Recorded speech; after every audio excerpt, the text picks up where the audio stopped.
Hoje é muito comum que as pessoas estejam em busca de velocidade. Lá atrás, o que definia um bom advogado naquele momento? Eu sempre costumo dizer que o advogado, ele tem que ser amoldado para as mudanças. As mudanças na advocacia, elas são enormes e muito mais rápido do que as pessoas podem pensar. A atualização na advocacia foi, é e sempre será um ponto fundamental. Só para eu entender se é o mesmo que a gente está sentindo hoje com a inteligência artificial, que é um pouco de, nossa, que legal, isso faz tanta coisa, mas ao mesmo tempo um certo receio, assim, do tipo, mas fazer tudo isso também parece que tá tirando a atividade do humano, né? O que vai ser do mundo? Como foi encarado esse momento lá atrás? É um misto de ceticismo, incerteza e também de admiração, também tinha naquela época. Tá, mas esse negócio não vai dar certo. As instituições, do modo geral, os escritórios de advocacia, a OAB inclusa, demoraram muito para entender a indispensabilidade dessas ferramentas que estavam vindo da tecnologia.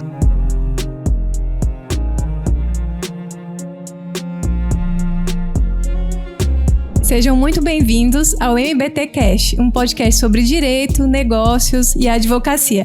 Hoje nós estamos aqui no primeiro episódio da 4ª temporada. É um episódio que marca oficialmente a minha participação como host desse podcast.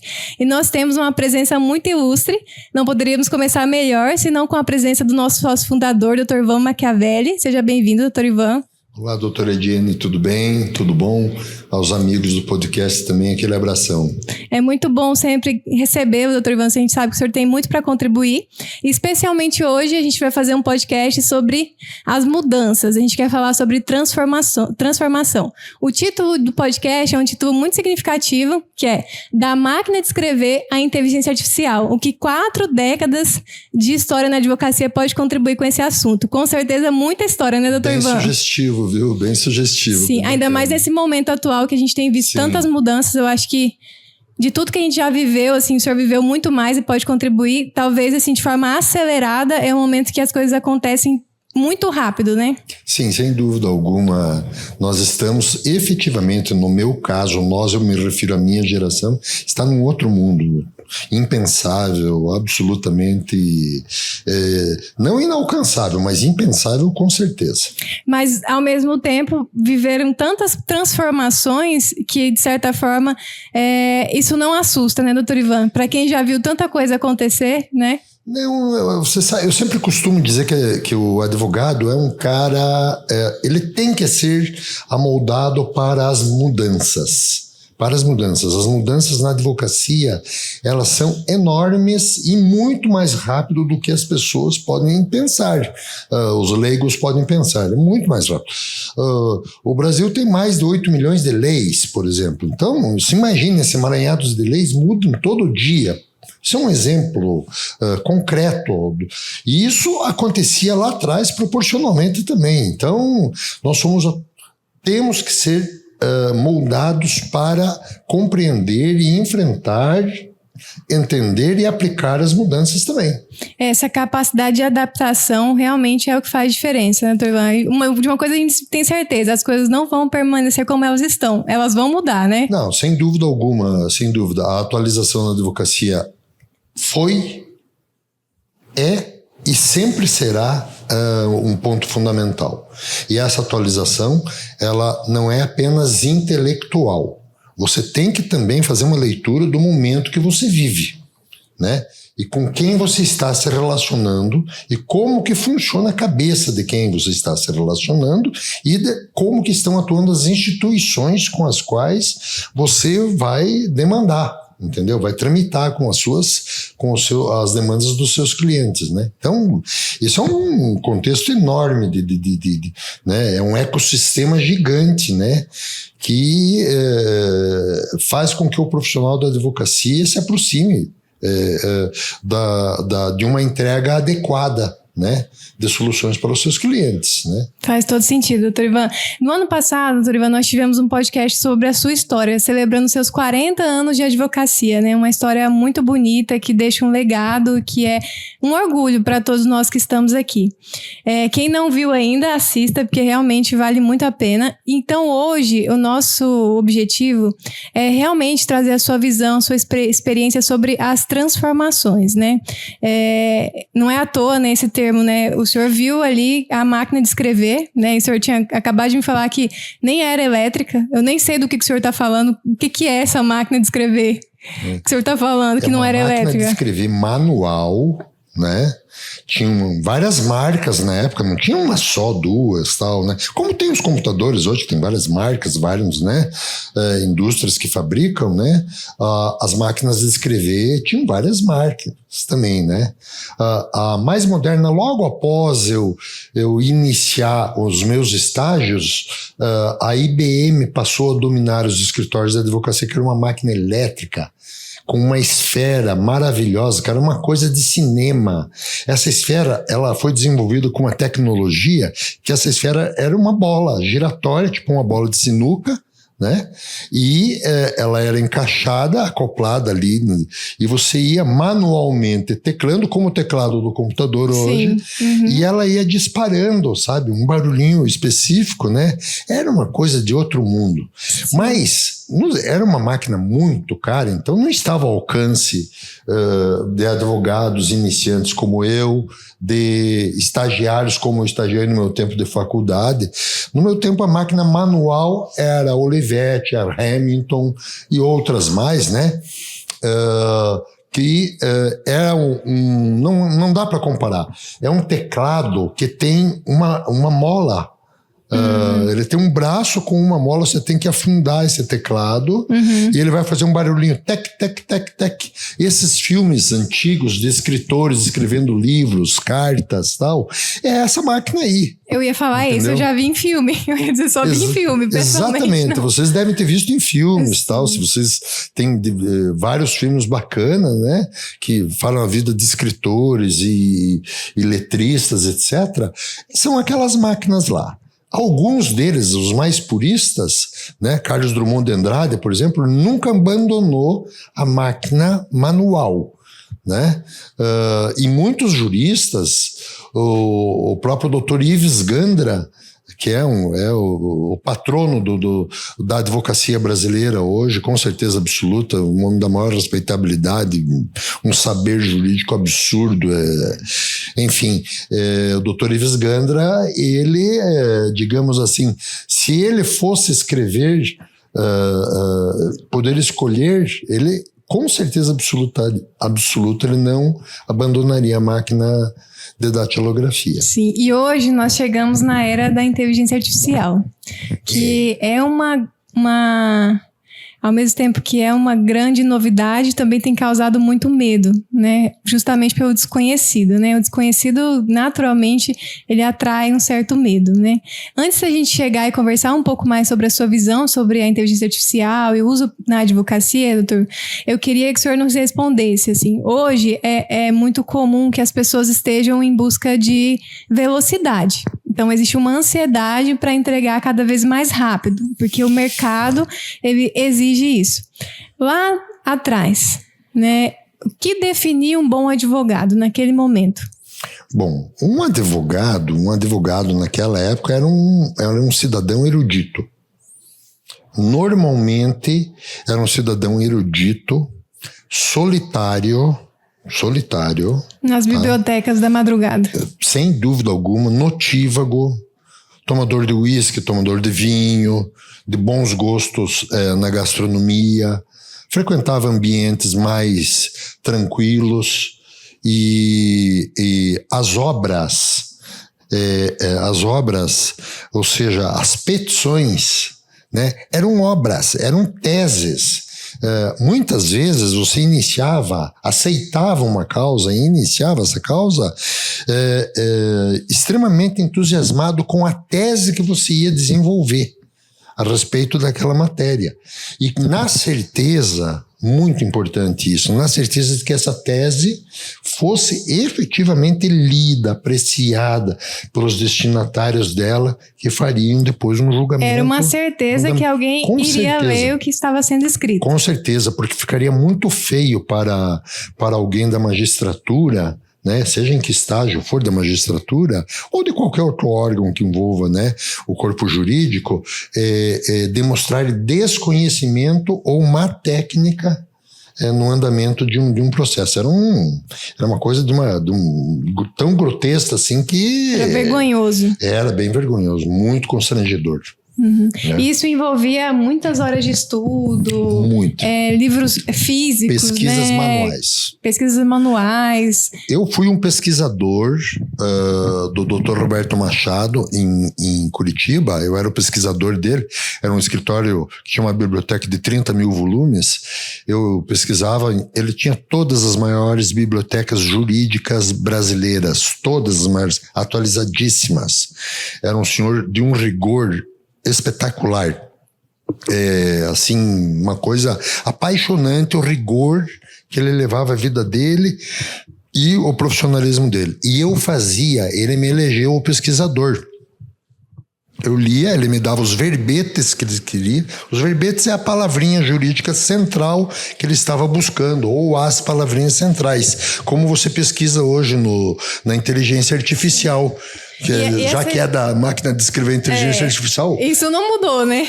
Essa indexação da inteligência artificial nada mais é do que uma repetição do que eu pesquisava na revista dos tribunais, por exemplo, que é uma obra mais conhecida aqui, uma revista de atualização de jurisprudências e de trabalhos jurídicos, de temas jurídicos, muito conhecida no meio jurídico e respeitada, né? Então era... E ele te escolheu esse pesquisador por causa da característica de curiosidade? O que foi que causou essa escolha? Ele notou que eu era uma pessoa muito inquieta, e muito curioso mesmo, realmente muito curioso, mas que eu tinha um certo conhecimento. Eu fazia católica, né? E eu lia muito, eu lia tudo, eu devorei a biblioteca desse homem, daquele escritório, tudo que se imaginar assim de possível eu li dentro daquele escritório. Entendeu? Me veio tudo manual. Sim. Me veio a seguinte reflexão. Vocês podem me ver chamando o Dr. Ivan de Doc, porque é assim que a gente chama ele aqui no escritório. Então, em momentos pode aparecer o Doc. Fico pensando assim, Doc, que existia mais tempo também para que você pudesse aprofundar. É isso mesmo? A exigência de entrega, você lidava com menos informações, menos solicitações, menos necessidade de entrega, e isso te proporcionava ter mais tempo para esses momentos? O que você atribui isso? Eu vou procurar. É que, na verdade, havia um volume de serviço gritante, gigante, né? Porque é tudo manual, né? Os prazos processuais naquela época eram muito inferiores aos atuais, em média.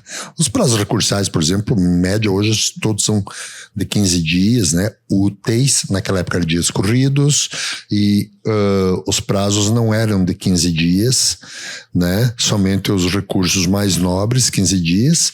Os demais recursos eram prazos menores, agravo do instrumento 10 dias, e os recursos para as cortes superiores, não existia corte superior ainda, existia o Tribunal Federal de Recursos, né? Não tinha STJ, não tinha TRF1, nada. Sim, já vi jurisprudência desse Isso, tribunal. Tinha a Justiça Federal de primeira instância e depois até TRF, né? TFR, né? Que é o Tribunal Federal de Recursos. Isso. Tá? E o Supremo, né?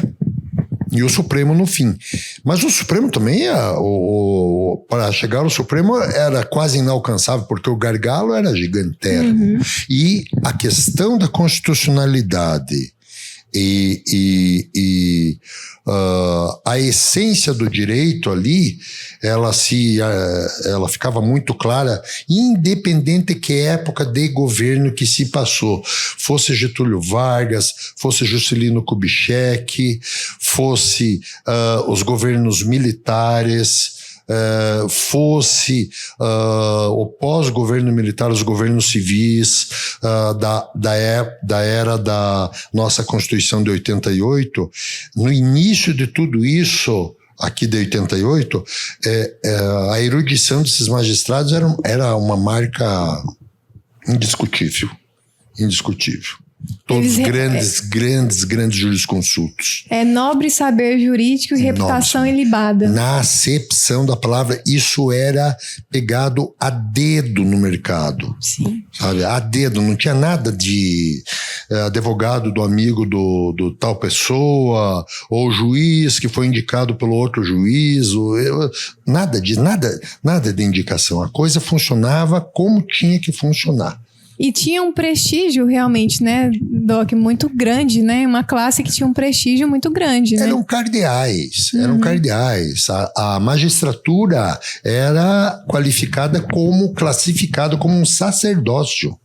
Eram pessoas acima de qualquer discussão. Com uma conduta, assim, impecável em todas as formas de governo que eu vivenciei.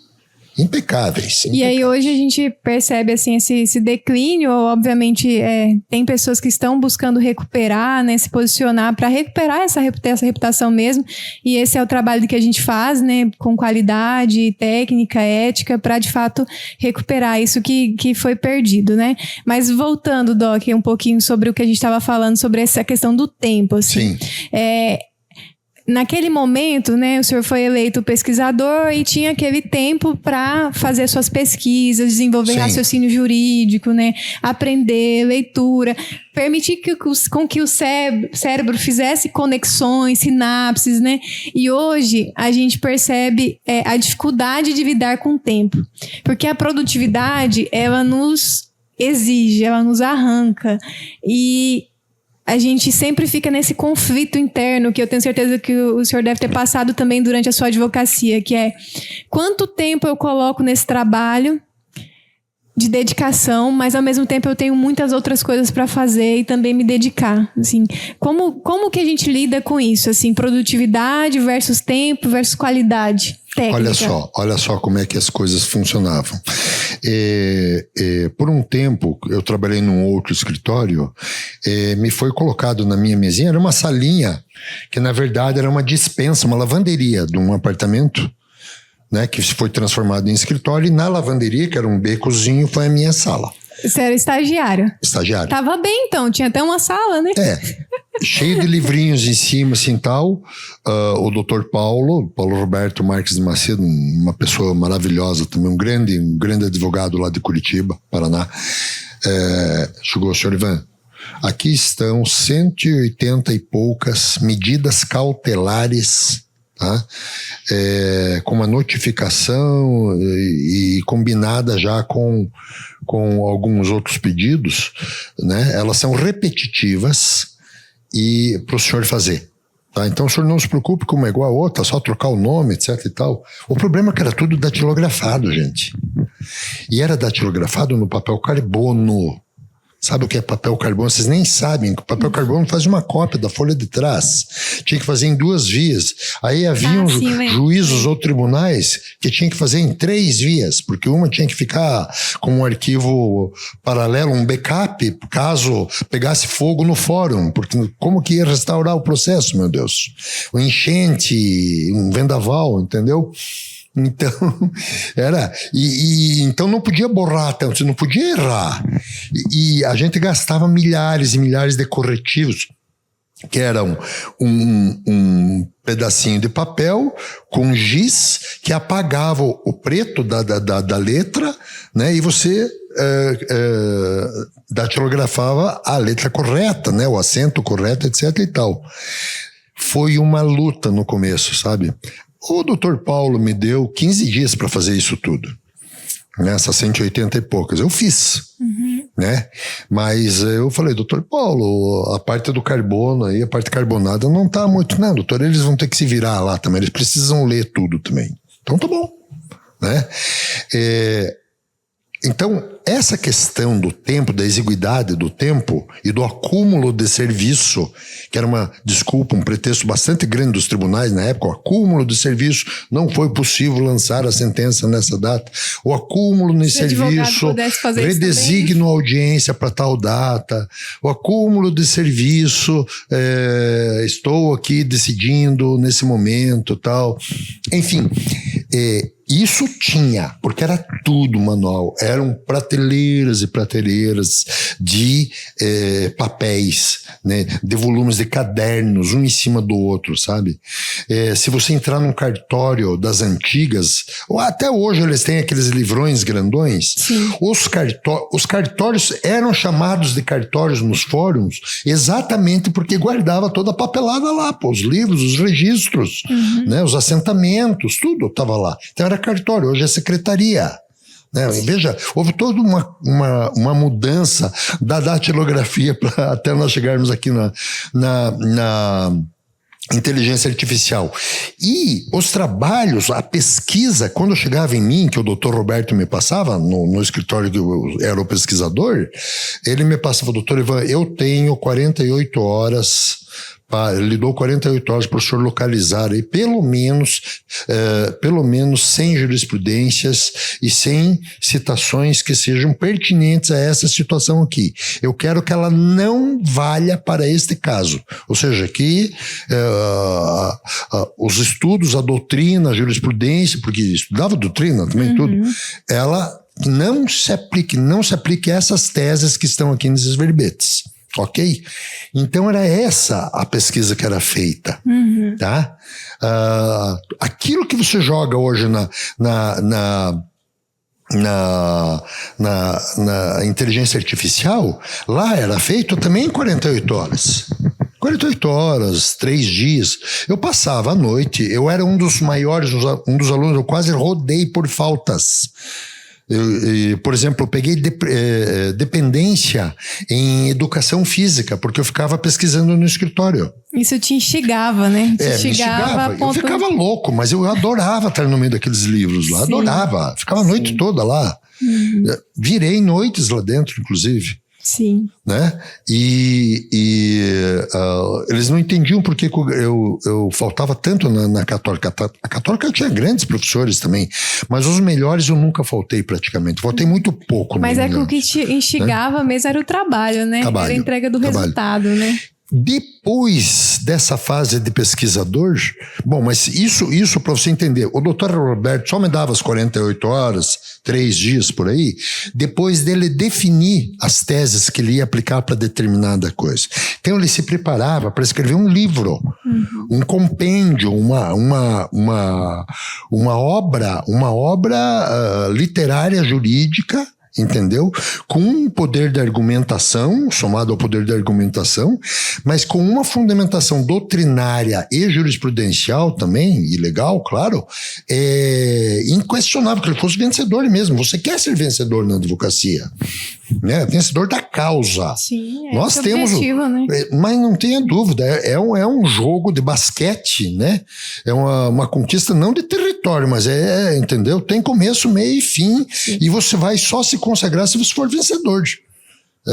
Eu sei que a gente tem muitas derrotas. O resultado é o que a gente mas persegue. Que a gente trabalha para vencer, trabalha. E desde o começo era assim também.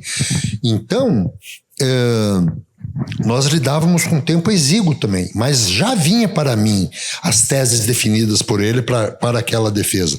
Às vezes eu me arriscava, algumas vezes eu me dei muito mal com ele, né? E outras vezes me dei bem.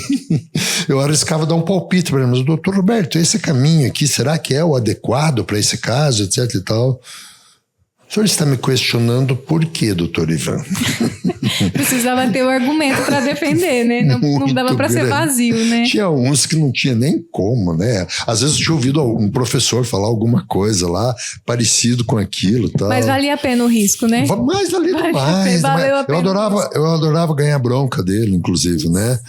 E jamais me senti mal por ser, assim, me colocado assim, olha... repita esse assunto aqui.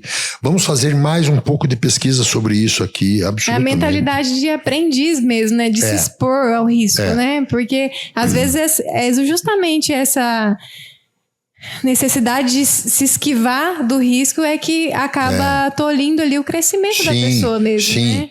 Olha, mas a exiguidade do tempo e o acúmulo do serviço é um traço comum de lá até aqui. Sempre existiu. Não tenha dúvida disso. Então a gente sempre vai ter essa percepção que sem dúvida, precisa de mais tempo, que não vai dar tempo, conseguir. etc e tal, e as coisas vão acontecer ali. Muitas delas, a gente não procrastina, nós não temos esse estilo. Eu conheço a doutora também, e esse escritório aqui não tem esse estilo, é uma cultura dele, né?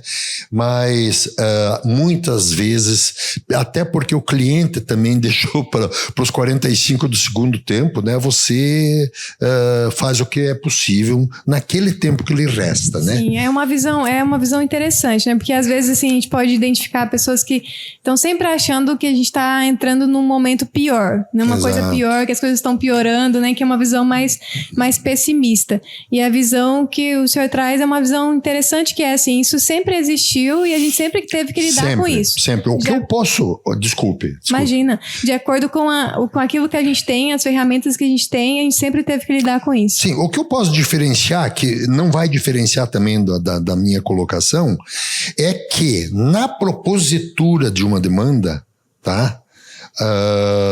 Obviamente que o advogado era muito mais cauteloso.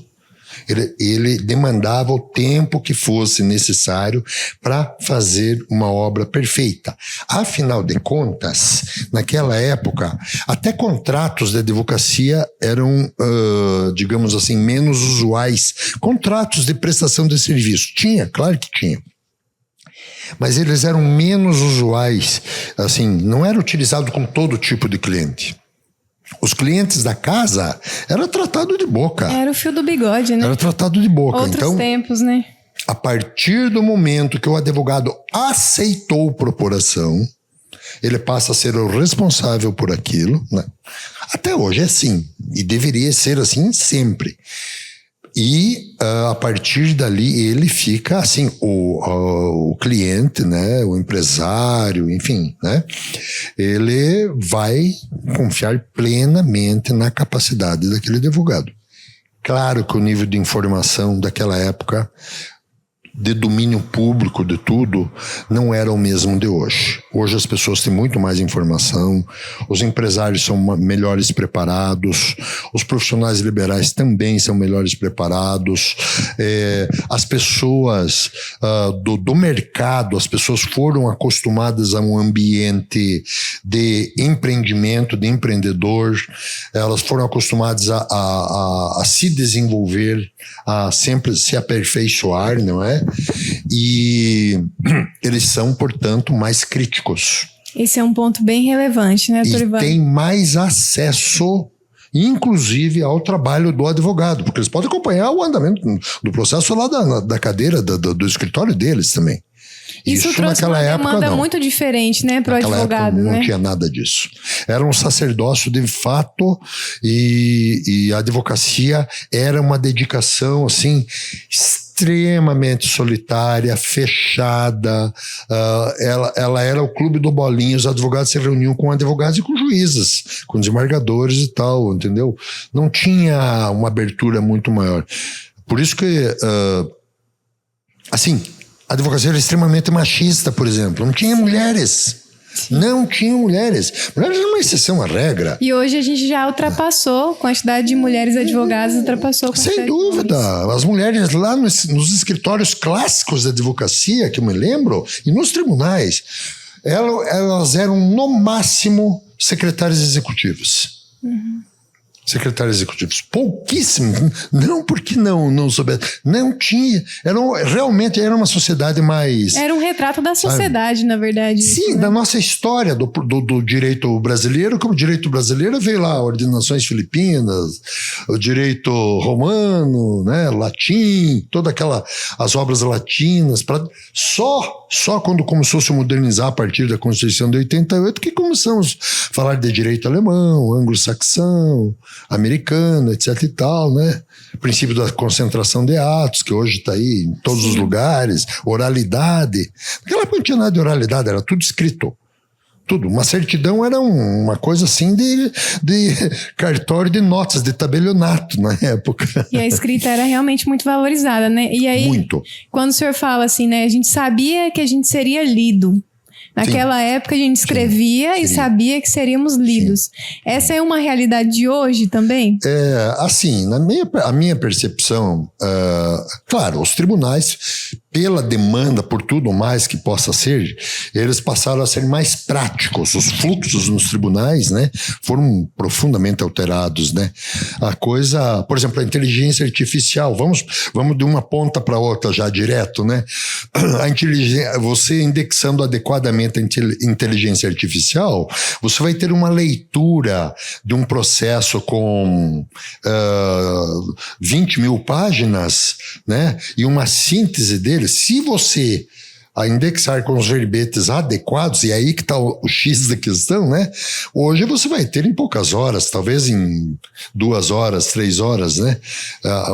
Uma síntese, mas pelo menos vai ter uma ideia de todo aquele emaranhado de papéis que estão lá. Que levariam dias, né? Dias. Uma semana, né? Sei lá. Entendeu? A própria transcrição de audiência de instrução, né? A audiência de instrução são, para quem não conhece, é onde são ouvidas as testemunhas, né? Então, as partes. Então, tem uma oralidade muito grande ali naquele momento. E depois da audiência, abre o prazo para as alegações finais, que é onde cada advogado de cada parte vai escrever, né, aquilo que aconteceu na audiência, concatenando com as teses. Então, a gente tinha a pessoa que ouvia a audiência e transcrevia essa audiência. Hoje, com a inteligência artificial, isso já é feito de forma automática. Não existe mais isso. Sem dúvida alguma. E olha, nesse meio tempo aí,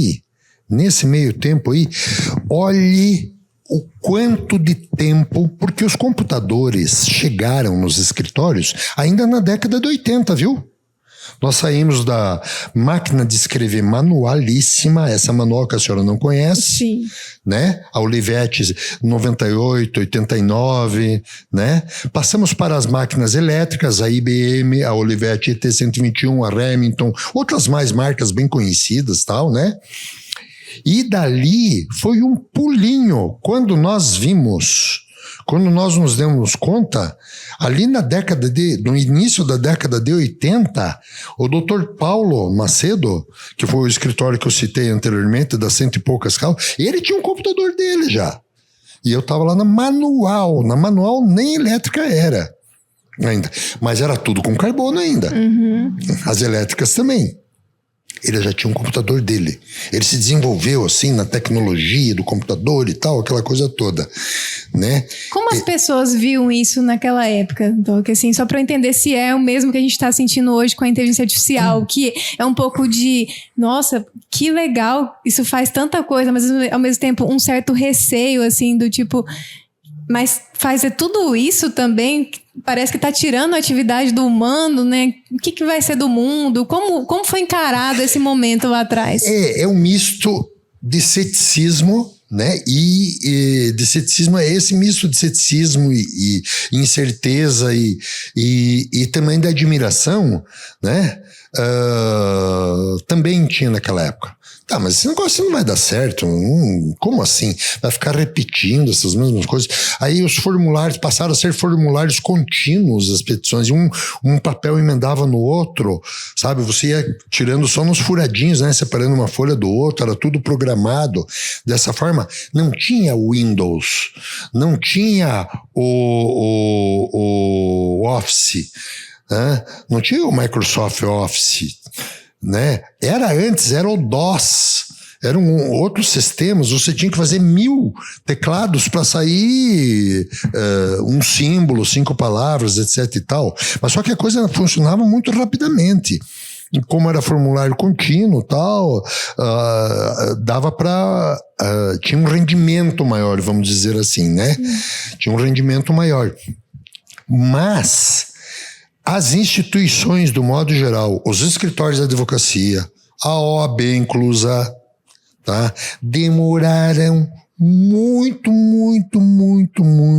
para entender a indispensabilidade dessas ferramentas que estavam vindo, da tecnologia. Isso é uma lição. Não, ninguém nunca vai conseguir superar o ser humano, que está aí o dilema hoje também dessa forma. Não, ninguém nunca vai conseguir superar os livros sempre vão estar aqui. Mais ou menos hoje em dia, né? Olha a inteligência artificial aí, né? Hoje em dia o livro digital ele ocupa um espaço enorme. Você vai consultar jurisprudência em livro hoje? Não. Ninguém imprime mais livro de jurisprudência, né? A própria revista dos tribunais tem a versão dela já, né? Tecnológica e outras mais revistas, né? De tribunais, tudo. Do STJ é tudo digital, né? Tudo digital, né? E aí fica uma lição, né, Doc? Assim, não recusar aquilo que a gente não conhece. Não. Porque, às vezes, o desconhecido, ele causa, de fato, essa negação. Mas a gente precisa quebrar isso para só depois de conhecer, tirarmos as nossas próprias conclusões, né? Olha, eu sou de uma geração, né? Eu sou de uma geração o baby boomer, né? Da bomba nuclear, os filhos da bomba, né? Então, a Guerra Fria era quando acabou a Segunda Guerra, dividiram o mundo, o Ocidente, em dois. Uma parte sob dominância dos Estados Unidos e outra parte, a partir de Berlim, que ficou como símbolo, o Muro de Berlim, o leste europeu, sob o domínio da Rússia. Esse foi o fatiamento que encontraram. Lá no Oriente Médio criaram um monte de estados lá. Por isso que lá, quem vê os mapas hoje, se for lá olhar no Google Maps, tem todos os tracinhos retinhos de um país com o outro, Iraque, Irã, Israel, Egito, norte da África, é tudo retinho. Isso foi definido principalmente pelos ocidentais, né? Que foram dividindo todas aquelas terras lá em impérios, feudos, emirados, sultanatos e assim por diante, né? E a Guerra Fria trouxe com ela a tecnologia, a corrida tecnológica. Sintetizada na corrida espacial, conquista do espaço, porque a conquista do mundo, já os navios deixaram de ser navio de vela, a vapor, passaram a ser de máquinas de vapor, foram transformados da Primeira para a Segunda Guerra em máquina diesel, de óleo diesel, e do diesel, na década de 60, já começaram a ser feitos motores nucleares, de energia nuclear. E os aviões a jato. E os jatos começaram a ser aperfeiçoados, antes era hélice. Quando o senhor faz esse relato, né, eu praticamente, talvez eu esteja vivendo a maior mudança, assim, né, porque eu já sou depois do processo digital. Sim. Então, quando eu comecei a advogar, há 8 anos, o processo já era digital. E hoje a gente está sentindo, né, há um tempo, assim, no ano passado, mais ainda esse ano, o quanto a inteligência artificial tem mudado realmente e repercutido assim de forma drástica em todas as atividades, inclusive na nossa. Então, olhando o senhor, escutando o senhor falar isso tudo, a sensação que eu fico nossa, mas a gente já passou por tanta coisa, né? Isso é realmente só mais uma coisa. Com certeza, né? Uma proporção enorme, né? A gente sabe que a proporção da inteligência artificial é muito grande, mas a verdade é que o mundo ele está em constante transformação. Sem dúvida. Olha só, eu citei essa corrida, a corrida da Guerra Fria e a corrida espacial, a evolução de máquinas, etc., porque a tecnologia estava por trás disso. Sim, com corrida certeza. espacial, meu Deus, foi uma coisa espetacular. Eu e uns amigos meus lá de Caçador, Santa Catarina, onde eu nasci, nós fizemos um grupo musical, nós adorávamos rock psicodélico e tal, fizemos um grupo musical chamado Soyuz 5. Primeiro, porque Soyuz e não Apollo 5?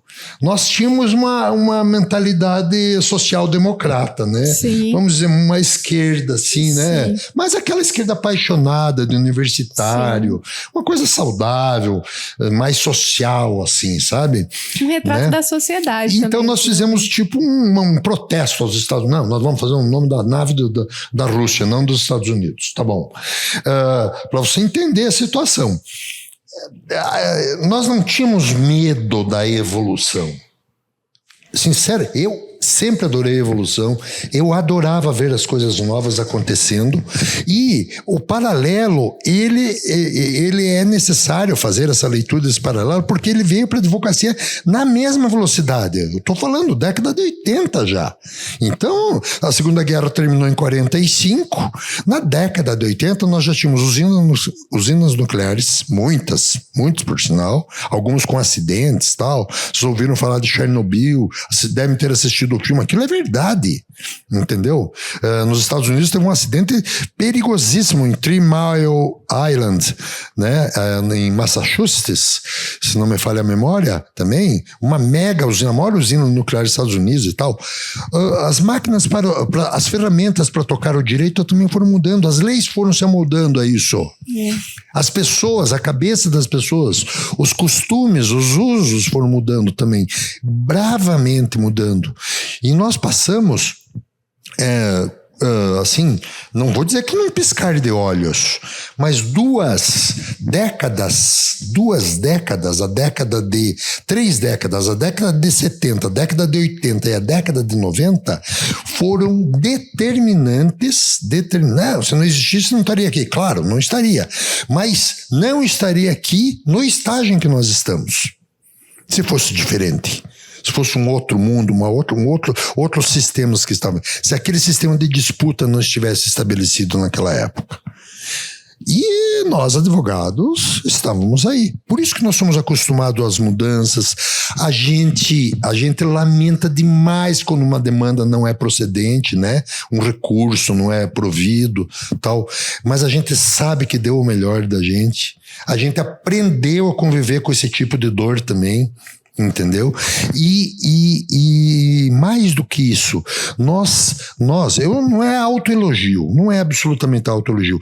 Nós tivemos a obrigação de nos amoldar às propostas, às circunstâncias que o mundo nos colocou à nossa frente. E a grande verdade é que só permanece quem se adapta. Bom, isso é verdade. Não é o tempo. Eu não aceito falar sobre o tempo. O tempo fez com que aquela pessoa se acabasse e tal, profissionalmente falando, né? Claro, né? Não. Você aprender direito, você conduzir direito, e eu acredito que qualquer outra atividade é igual a andar de bicicleta, você nunca vai esquecer. Você pode ficar menos versátil porque você não se atualizou. Você pode ficar mais restrito na sua linha de argumentação porque as coisas mudaram bastante. Foi passando tal. Os escritórios da advocacia, as boutiques, né? Hoje é chamado de boutique, naquela época era o tal do sacerdócio solitário que eu citei de passar as noites lá. Eles passaram a ser empresas. E não dá para chamar diferente que não seja uma empresa, uma firma, sabe? Uma corporação. Eles não são mais escritórios da advocacia. E nem são corporação só da advocacia também, não. Ali tem um outro ecossistema de prestação de serviços e de soluções propositivas disponível para a sociedade que era impensável antes. Um outro mundo. Impensável antes. Se a gente trouxer aqui para o tempo da MBT, que é um tempo muito caro para mim, assim, muito rico. 9 anos de história, né? Vamos chegar nos 10 anos já, Sim, né? Sim, quase lá. Eu poderia separar hoje, talvez... Eu nunca falei isso, hein? É a primeira vez Inédito, que eu vou falar. Atenção, inédito. Eu poderia separar a MBT... Ivan na MBT em pelo menos 3 etapas, 3 grandes etapas, depois devem ter subetapas aí. A primeira foi aquele entusiasmo magnífico, sabe? Aquela coisa... Sabe você ter frio na barriga de novo? Sim, entendeu? Uma paixão mesmo. Meu Deus, tá aqui uma avenida aberta, vamos embora, vamos abraçar essa ideia, né? A chegada do Rodrigo, a gente já tinha uma certa ideia sobre isso, eu e a Mara já conversávamos sobre isso, mas claro, nós éramos mais, né, assentados, assim, a gente estava tocando as coisas ali, mas aquela não é insatisfação, aquele desassossego, aquele comodismo, aquele conforto, sabe? Não é era tão confortável. Nós queríamos mais do que aquilo. Não era só aquilo. Só isso, poxa. Né? Não que fosse pouco. Era excelente, mas era pouco. Sim. Né? E com a vinda do Dr. Rodrigo, né? A doutora Amara, o MBT, né? Vamos lembrar o Maquiavelli, o M, que sou eu. A doutora Amara é Bonfá, o B, né? E o doutor Rodrigo é o T, que é o Totino, né? Parece uma máfia, né? Tudo italiano, inclusive. Né? É uma loucura isso aí, né? E veja que até isso o tempo nos levou, né? Conspirou a esse favor também, né? E isso aí, nessas 3 etapas, quando a chegada do Dr. Rodrigo, chegou aquela ideia de profissionalização. Essa etapa de profissionalização foi bem, já contei no outro podcast, né? Para parir ela, né? A gestão dela para parir ela foi bem doída, assim, era uma mudança toda de vida. Mas da criação dela, primeira etapa, né? Até ali pelo pré-Covid, tá? Foi uma coisa assim de lua de mel. Uma nova vida, meu Deus, que coisa espetacular e tal. Ali, pelo Covid, que o Covid é um divisor de águas nisso aí também, porque ali o direito também mudou profundamente em menos de 2 anos. Os usos, as ferramentas, a sociedade mudou muito e a gente teve que... A nossa profissão também, né? Videoconferência... A justiça virtual. Exatamente, acontecia pouco, né? Não. E passou a ser a regra, né? Não a exceção. Antes de ser um tabu a justiça virtual. Eu acho que juízes tomavam bronca se fizessem uma audiência virtual dos seus superiores, certo? Tá? Gente, até ali... Então era aquela lua de mel, aquela coisa, tudo é novidade, cara, é isso, é aquilo, tal, nossa, impressionante, olha onde é que a gente já tá, tal. Aí houve, então, o período de lua de mel, o período de a degustação, né? A segunda fase foi uma fase de realidade, caímos na real agora aqui. Aí nós tínhamos uma coisa que não era mais escritório, era uma empresa. Para mim, que diabo de coisa é isso aí, né, cara? Uma empresa, como assim, né? E aí tinha funções, e aí tinha os benditos dos papéis, né? O mindset. Responsabilidades, né? Fluxos, processos. Teu papel aqui é esse, o teu é esse. Então, mas eu não sou mais um manda-chuva de nada aqui, não sei o que lá. Sabe aqueles dilemas Sim. que você tem, a pessoa da minha geração teria isso aí, né? Essas coisas que é uma espécie de ciúminho, uma coisa de gente imatura, porque depois é impressionante, hoje olhando, é uma coisa muito impressionante.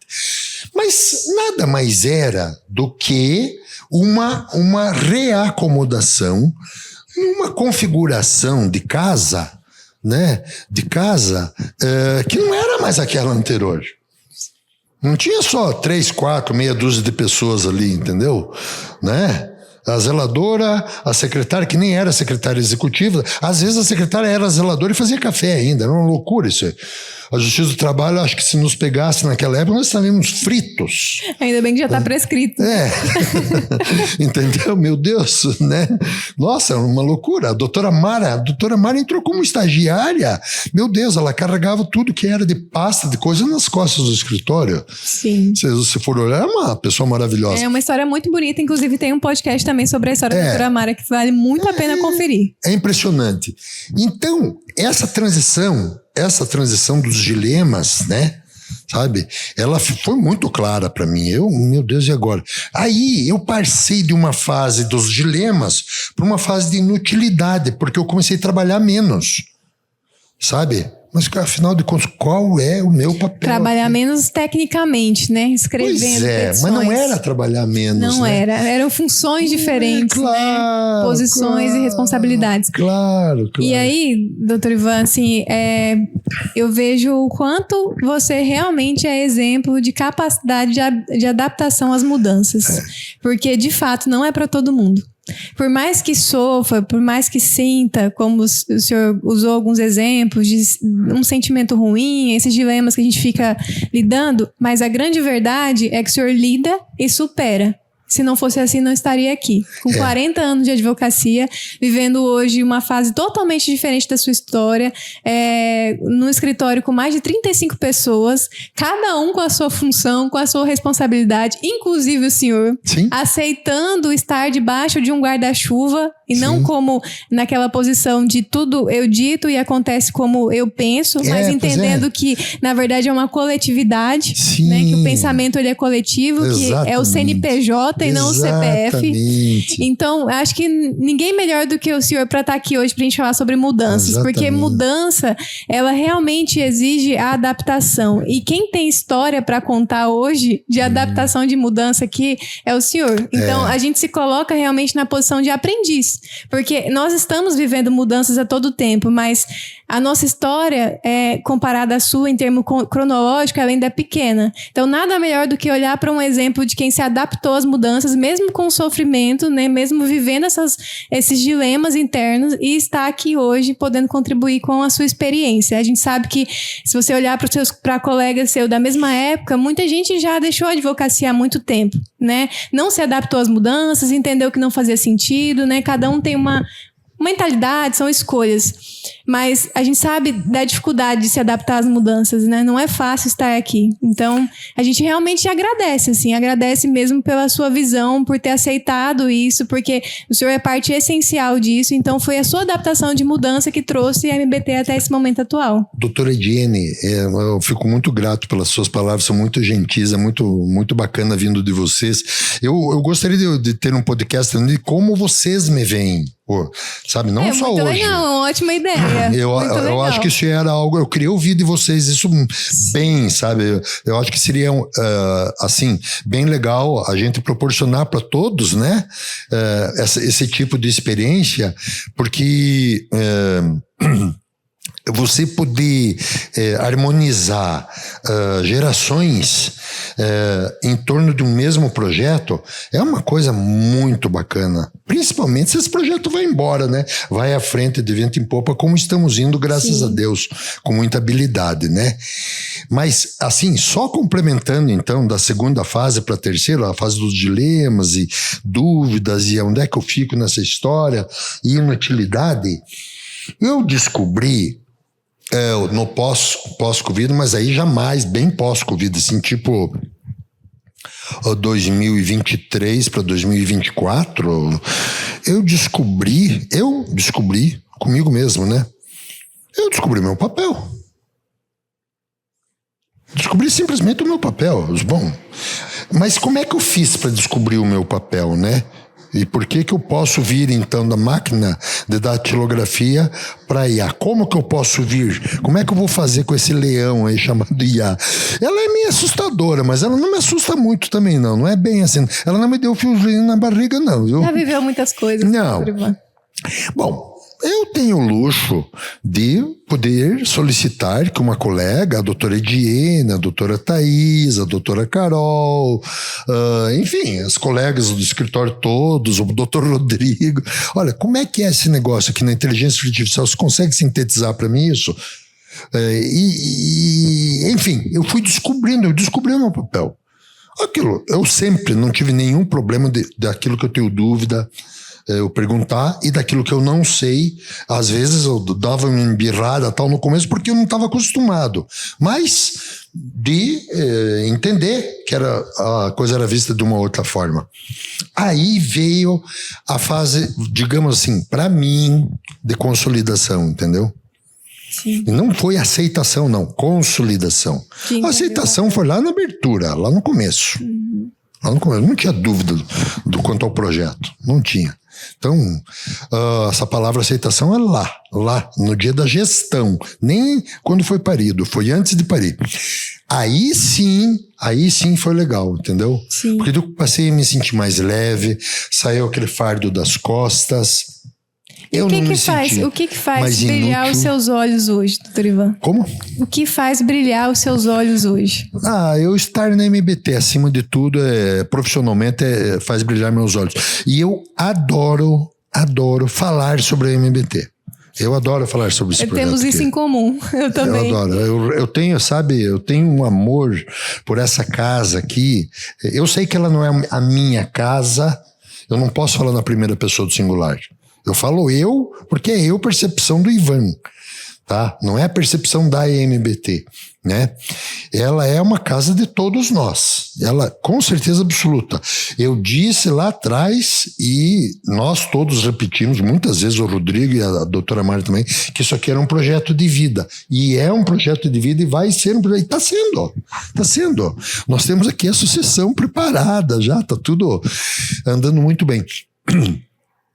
Assim, foi um período maravilhoso, sabe? Um período de calmaria, um período de eu me sentar melhor na minha cadeira, sabe? Sim. Né? Porque sem problemas, né? Sem aquela correria, loucura, aquelas coisas, né? E, cara, eu posso dar minha contribuição de uma outra forma. Então, hoje nós temos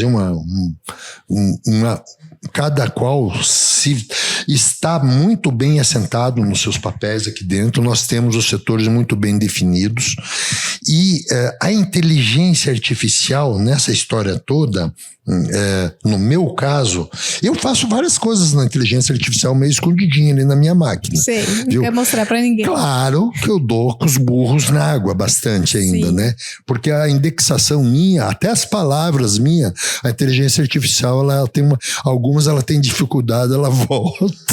Não tá no vocabulário que eles estão acostumados, né? Porque a IA, na verdade, ela se adapta ao que as pessoas estão perguntando, né? Sim. Então, se ninguém tá usando esse vocabulário mais cuidadoso, eu diria, assim, com palavras mais bonitas, né? Então, ela não tá acostumada com isso. Sim, se você colocar um termo latino lá, então aí parou tudo, né? Sim. Para tudo, já muda de idioma, é impressionante. Sim, uma loucura. Verdade.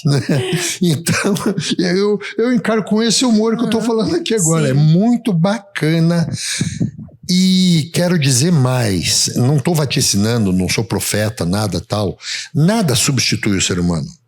Eu vi recentemente uma entrevista bem longa do Elon Musk e ele coloca isso, ele é um dos maiores gênios contemporâneos que nós temos hoje, é um Einstein da atualidade, né? Ele acabou de lançar outros equipamentos lá agora que são coisas espetaculares, né?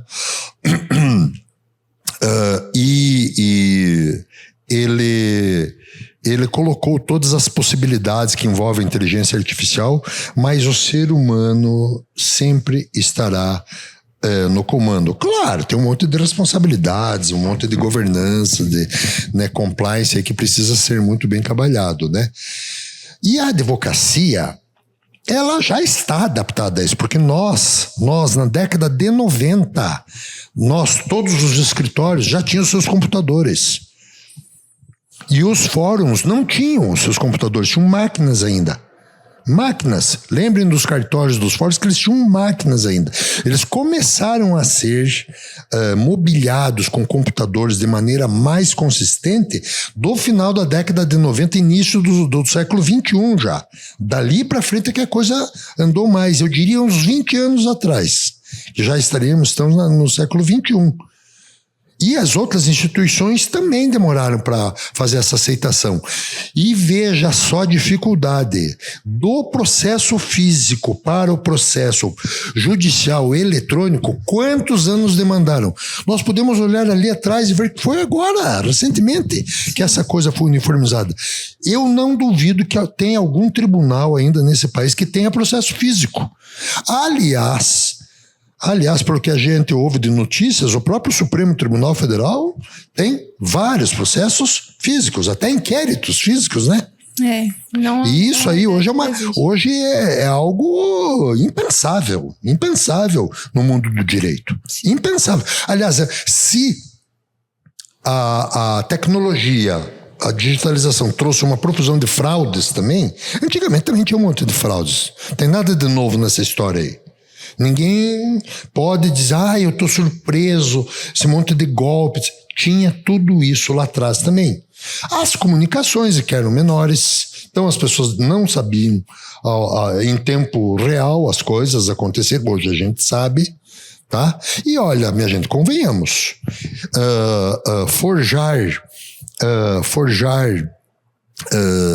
fazer fraudes, né? É algo de uma das capacidades do ser humano. E, infelizmente, o ser humano ele tem essa proposição também. Ainda bem que são minoria. Sim, verdade. Não é mesmo? Ainda bem, né, doutor Ivan? Mas pra gente ir caminhando pro final, doutor Ivan, o alarmezinho ali já tá apitando de 1 hora. Que pena, né? Daria pra gente ficar muito mais tempo aqui conversando. Teremos mais episódios, com certeza o senhor pode contribuir muito. Pra gente caminhar pro final mesmo, encerrar, eu queria que o senhor deixasse um conselho para não necessariamente só advogados, eu acho que esse conselho, assim, com a sua experiência, vale para todos, assim, sabe? Sobre mudanças. Qual seria o seu conselho sobre o nosso posicionamento, a nossa postura frente às mudanças? Bom, para todos, na verdade, não só para os advogados, você nunca pode abdicar de perseguir a perfeição, de buscar a perfeição. Você nunca vai chegar na perfeição perfeita, só tem um perfeito nesse mundo que é Deus. Mas você nunca pode abdicar disso. Isso não é um sonho, isso é um fato, é uma constatação. Tá? Aliás, crie muitos fatos em busca da perfeição. Crie, persiga, vá em frente, seja inquieto, não se conforme, não seja conformado. E fique tranquilo, as máquinas vieram aqui para te ajudar também. Tá? Você não gosta de um bom carro que anda quase sozinho? Qual o problema de um escritório ter um monte de ferramentas bacanas que faz com eficiência, desde que o ser humano por trás tenha, né, as inserções necessárias para que as coisas saiam corretamente? Então, perfeito. É a mentalidade. Seja uma pessoa inquieta e não conformada. E, acima de tudo, estudo. Muito estudo. Se qualifique, se tecnifique. O conhecimento é o oposto da ignorância. É o oposto do vício, né? É o oposto dos maus costumes e da má educação. Muito bom, doutor. Com certeza nos rende muitas reflexões. Como eu disse, acho que hoje, aqui dentro do escritório, o senhor é nosso maior exemplo de adaptação às mudanças, e realmente nada melhor do que trazer alguém que já tem 40 anos de história e pode realmente relatar diversos momentos em que aquilo causa um frio na barriga, mas a gente precisa encarar de frente e buscar sermos os melhores, né, naquilo que nós fazemos. Esse foi o nosso podcast de hoje. Espero que vocês gostem. Tenho certeza que sim, vai contribuir muito mesmo para todos, assim, não necessariamente só para os profissionais do direito. E agora eu queria deixar o nossa rede social, que é MBT Advogados. A minha é Ediane Alencar. O Dr. Ivan, ele é meio low profile, né? A gente fica incentivando ele aqui, postar mais, mas ele é twitteiro, ele gosta do Twitter. Eu sou do X, eu sou do Twitter, eu gosto da selva. Não tenho medo da selva, não. Ele não gosta de fotinhas, né? Ele gosta só de escrever os pensamentos dele. Eu acho que quebrar regras também faz parte do ambiente do direito. Talvez seja uma característica de quem sabe se adaptar às mudanças, né, doutor Ivan? Talvez. Eu espero que todos também tenham gostado aqui da minha participação. Doutor Ediane, muito obrigado por me oferecer essa oportunidade. E teremos mais vezes, com certeza. Sempre estarei disponível para nós trocarmos algumas ideias bacanas aí do mundo jurídico, viu? Que bom, doutor Ivan. Muito obrigado. Muito obrigado. Até mais. Até a próxima, pessoal. Tchau, tchau. Tchau, pessoal. Abração.